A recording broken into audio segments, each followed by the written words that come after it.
শোনো না, তোমায় খুব পরিপাটি হতে হবে না। আমার সব কিছু গুছিয়ে রাখতে ভালোই লাগে। তোমার বই, তোমার ঘর, আর তোমায় স্নান শেষে যদি তোয়ালে রোদে দিতে ভুলে যাও, একটু বকা দেব ঠিকই, তবে কাজে যাওয়ার আগে তোমায় ভালোবেসে খাবার বেড়ে দেব। আমার সব কিছু তোমার মনে রাখতে হবে এমন কোনো বাধ্যবাধকতা নেই। কাজের চাপে যদি জন্মদিন কিংবা বিবাহবার্ষিকী ভুলে যাও, সমস্যা নেই। হুটহাট ভুলে যাওয়ার রোগটা আমারও আছে।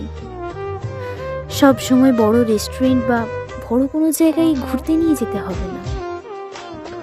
সময় পেলে একটু হাত ধরে ঘুরতে গেলেই চলবে। কাজ থেকে ক্লান্ত হয়ে ফিরলে আমার কোলে মাথা রেখো, আমি আলতো করে তোমার মাথায় হাত বুলিয়ে দেব, তোমায় ঘুম পাড়িয়ে দেব। তবে একটা অভ্যাস একটু কমাতে হবে। এই যে তুমি দিন রাত বিদেশি গানে ডুবে থাকো, এইটা একটু কমাতে হবে। বিদেশি গানের পাশাপাশি আমার সাথে কখনো কখনো রবি ঠাকুরের গানও শুনতে হবে। একটা সম্পর্কে থাকতে গেলে রাগ, মান, অভিমান, ঝগড়া এই সমস্ত কিছুই থাকবে। আমি কিন্তু তোমার উপর মাঝে মাঝে রাগ করব।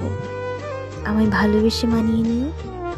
যদি ঝগড়া হয়, ঝগড়া শেষে আবার একটা মিষ্টি হাসি দিয়ে বলো, যা হয়েছে বাদ দাও।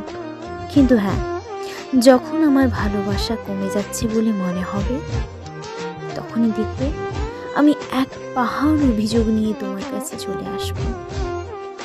এক জীবনে একটা সুন্দর ভালোবাসা ছাড়া কিছু চাই না তোমার থেকে। তাও যদি কমে যায়, তবে রাগ না করে থাকি কি করে বলো?